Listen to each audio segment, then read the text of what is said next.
పులివెందులలో జగన్ కోటకు బీటలు వారబోతోందా? పులివెందుల నియోజకవర్గంలో జగన్మోహన్ రెడ్డికి ఎదురు గాలి వీస్తోందా? పులివెందుల నియోజకవర్గ ప్రజలు జగన్మోహన్ రెడ్డిపై తిరగబాటుకు సిద్ధమయ్యారా? పులివెందులలో జగన్మోహన్ రెడ్డి ఓడిపోవడం ఖాయమా అంటే అవునని సమాధానం ఇస్తున్నారు కొంతమంది రాజకీయ విశ్లేషకులు. ఇక ఇదే అంశానికి సంబంధించి మనతో మాట్లాడేందుకు ప్రముఖ సీనియర్ జర్నలిస్ట్ దుర్గాకుమార్ గారు మనతో ఉన్నారు. ఆయనతో మాట్లాడదాం. సార్ నమస్తే. సార్ నమస్కారం. కృష్ణ గారు, మన వీక్షకులు కూడా నమస్కారం. ఇప్పుడు ఏ నియోజకవర్గం ఎవరికి కూడా సొంత కోట లేకపోతే గడ్డ అనుకునే పరిస్థితులు లేవు కృష్ణ గారు. ఎప్పటికప్పుడు ఏ ఎలక్షన్కి ఆ ఎలక్షను మళ్ళీ కొత్త ఇవాళ రేపు. కానీ ఇప్పటి వరకు అసలు పులివెందుల నియోజకవర్గంలో వైఎస్ఆర్ కుటుంబ సభ్యులు ఓడిపోయినటువంటి దాఖలాలు అయితే లేవు. మంచి ప్రశ్న అండి. కానీ సొంత ఇంట్లోనే వైఎస్ కుటుంబ సభ్యులు హత్యకు గురైన సంఘటనలు కూడా లేవండి. ఆ తర్వాత నుంచే పరిస్థితులు చాలా మార్పు వచ్చినాయి. ఇప్పుడు అది కూడా చరిత్రాత్మక సంఘటనే. ఇంతవరకు వాళ్ళ కుటుంబీకులు ఎక్కడన్నా ఇప్పుడు రాజారెడ్డి గారు బయట ఫ్యాక్షన్ దానికి బలయ్యారు తప్ప ఇంట్లో ప్రశాంతంగా పడుకున్న వ్యక్తి మీద వాళ్ళ వీధిలోకి వచ్చి వాళ్ళ ఇంట్లోకి వచ్చి పిల్లిని చంపినంత సైలెంట్గా చంపెళ్ళటం అనేది కూడా ఒక చరిత్రే. అది ఇవాళ కూడా పులివెందుల ప్రాంత ప్రజలకి వీళ్ళ కుటుంబానికి ఎలా ఉందో కానీ ఆ ప్రాంత ప్రజలకి మింగుడు పడని బాధగానే ఉంది. అంటే వివేకానంద రెడ్డి గారు అంటే అంత వాళ్ళకి అభిమానం ఆ కుటుంబం అప్పుడు. కానీ ఆ తర్వాత వాళ్ళకు కూడా ఈ కుటుంబం కూడా ఇది మనందరికన్నా మించిన కుటుంబం ఏం కాదు, అన్ని కుటుంబాల్లో ఉండే అవలక్షణాలు ఈ కుటుంబాల్లో కూడా ఉన్నాయి అనేది మొన్న బయటపడింది. ఆ తర్వాత నుంచి ఈయన వివేకానంద రెడ్డి గారు హత్యకు ముందు కుటుంబ ప్రతిష్ట వేరు, హత్య తర్వాత కుటుంబ ప్రతిష్ట వేరండి. చాలా మార్పు వచ్చేసింది. కాబట్టి ఏ నియోజకవర్గం ఎవరికి కంచుకోట అనే పరిస్థితి అయితే అస్సలు కనపడతల్లా. ఇంకోటి ఏంటంటే ముఖ్యంగా పులివెందుల్లో ఎప్పుడైతే ఈయన జగన్మోహన్ రెడ్డి ముఖ్యమంత్రి గారు వైనాట్ 175 అన్నారు, వైనాట్ పులివెందుల అనే మాట అవతల నుంచి వచ్చిందో ఆ రోజే నైతికంగా ఒక క్వశ్చన్ ఏర్పడింది, ప్రశ్న ఏర్పడింది. అసలు నిజంగానే కదా పులివెందుల్లో ఈయన పరిస్థితి ఏంటి అని. గట్టిగా టీడీపీ కనుక తలుసుకుంటే అసలు పులివెందుల్లో ఈయన పరిస్థితి ఏంటి. గతంలో రాజశేఖర రెడ్డి గారు కానీ వివేకానంద రెడ్డి గారు కానీ రాజకీయాలు నడిపారంటే వాళ్ళు ఒక హుందాయిన రాజకీయాలు, ఒక స్థాయి గల రాజకీయాలు నడిపారు. తర్వాత ప్రజలతో మమేకమై నడిపారు. కానీ మొన్న వివేకానంద రెడ్డి గారి హత్య బయట వాళ్ళు ఎవరో చేశారని చెప్పినప్పటికీ జగన్మోహన్ రెడ్డి గారు, చంద్రబాబు గారు కానీ లేకపోతే లోకేష్ గారు కానీ ఆదినారాయణ రెడ్డి కానీ బీటెక్ రవి కానీ వీళ్ళెవరి మీద కేసులు బుక్ అవ్వలేదండి. ఆయన ముఖ్యమంత్రిగా ఉన్నప్పుడు కూడా అవలా. బట్ సిబిఐకి ఇచ్చినప్పుడు కూడా వాళ్ళ ఫ్యామిలీ మెంబర్స్ మీద బుక్ అయినాయి. వాళ్ళ ఫ్యామిలీ మెంబర్స్ని పిలిపించారు. ఎవిడెన్సెస్, సాక్ష్యాధారాలు కూడా రకరకాల సాంకేతికమైన సాక్ష్యాలు కూడా ఆయన పేరు అవినాష్ రెడ్డి గారి ఇంట్లోనే ఉన్నట్టు బుక్ తెలిసింది. ఇలా ఒక డిఫరెంట్ సిచ్యువేషన్ వచ్చేటప్పటికి గతంలో ఉన్న వీళ్ళ కుటుంబం మీద ఉన్న గౌరవ మర్యాదలు కూడా తగ్గినాయి. అంతేకాని మొన్న ఓటమి భయం పట్టుకుందని క్రిస్మస్ సందర్భంగా వైఎస్ షర్మిల గారు ఎప్పుడూ లేని విధంగా కొత్త సంప్రదాయానికి తెరలేపారు. నారా లోకేష్ గారికి కొన్ని క్రిస్మస్ గిఫ్ట్లను పంపించే శుభాకాంక్షలు తెలియజేశారు. దీని ద్వారా ఒక వార్త అయితే ఇప్పుడు సోషల్ మీడియాలో హల్చల్ చేస్తుంది. వైఎస్ షర్మిల అలాగే వైఎస్ సునీత చూపు ఇప్పుడు తెలుగుదేశం పార్టీ మీద పడిందని, తెలుగుదేశం పార్టీ నుంచి రాబోయే ఎన్నికల్లో కడప ఎంపీగా వైఎస్ షర్మిల పోటీ చేయబోతున్నారని, అలాగే పులివెందుల నియోజకవర్గంలో జగన్మోహన్ రెడ్డి పైన పోటీ చేసేందుకు సునీత సిద్ధమయ్యారని, అక్కడ సునీత గెలిచే అవకాశం కూడా ఉంది. ఎందుకంటే ఇప్పుడు పులివెందుల ప్రజలు జగన్మోహన్ రెడ్డి మీద తిరగబడ్డారు కాబట్టి, జగన్మోహన్ రెడ్డికి అక్కడ అంత వ్యతిరేక పవనాలు వీస్తున్నాయి కాబట్టి అక్కడ సునీత గెలిచే అవకాశం ఉందంటూ కూడా కొన్ని వార్తలు ఇప్పుడు సోషల్ మీడియాలో చక్కర్లు కొడుతున్న నేపథ్యంలో ఏంటి సార్, నిజంగానే జగన్మోహన్ రెడ్డి అక్కడ ఓడిపోయే అవకాశం ఉందా? ఓడిపోవడం ఖాయమా అంటే ఏం చెప్తారు?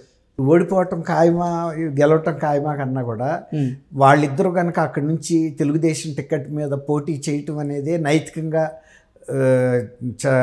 జగన్మోహన్ రెడ్డి గారికి అపజయం కింద లెక్క నైతికంగా. ఎందుకంటే సొంత కుటుంబ సభ్యులు వాళ్ళ బాబాయ్ హత్య కేసులో ఈ ప్రభుత్వం సరిగ్గా పనిచేయలేదని, పక్షపాత వైఖరితో చేసిందని, అందులో కూడా వీళ్ళ పాత్ర ఉందని వాళ్ళు నమ్మి ప్రతిపక్షం వైపుకి వెళ్ళటం అనేది నైతికంగా పెద్ద దెబ్బ ఆ కుటుంబానికి. ప్రజలు కూడా అదే భావనలో ఉన్నారు.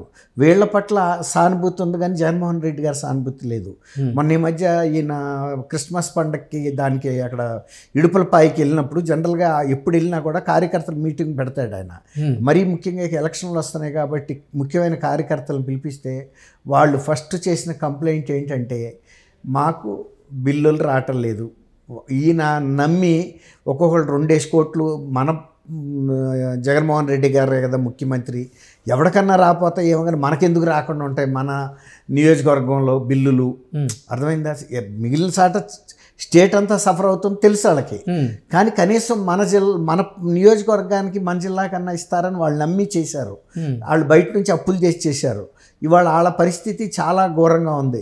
ఈ యొక్క జగన్ గారిని నమ్ముకునే కన్నా తిరుమల శ్రీవారిని నమ్ముకోవటం బెటర్ అని ఆయన ఇక్కడికి వస్తున్న టైంలోనే ఈయనతో చెప్పినా లాభం లేదని కొందరేమో వచ్చి చెప్పారు.